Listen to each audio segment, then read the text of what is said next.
Vers 1850, Montréal compte un peu plus de 50 000 habitants. En un demi-siècle, ce nombre sera multiplié par 6 pour dépasser les 300 000 personnes. C'est surtout l'essor de l'industrie manufacturière qui explique une telle croissance.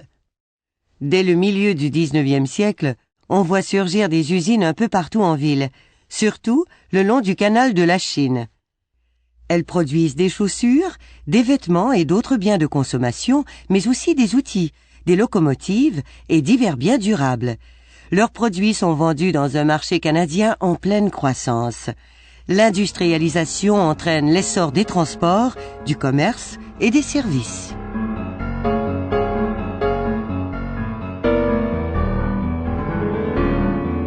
Les nouvelles usines ont besoin d'ouvriers en grand nombre. Elles recrutent des travailleurs très qualifiés en Grande-Bretagne, mais leur main-d'œuvre provient surtout de la campagne québécoise.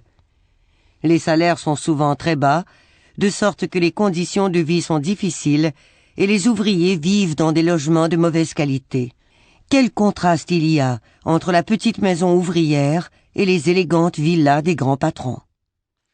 Pour loger cette nouvelle population, il faut construire. Le territoire urbanisé s'étend et bientôt déborde les limites de la ville en direction des petites villes de banlieue qui se multiplient.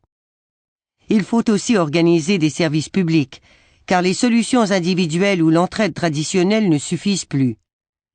À l'hôtel de ville, les hommes politiques créent des services municipaux, tandis que d'autres services comme le transport en commun relèvent de l'entreprise privée.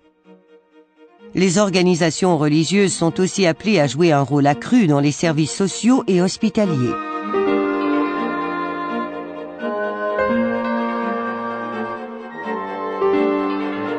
Les clivages ethniques, linguistiques et religieux sont très importants.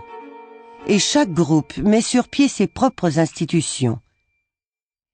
Vers 1850, les anglophones sont majoritaires à Montréal, mais une quinzaine d'années plus tard, les francophones reprennent le premier rang.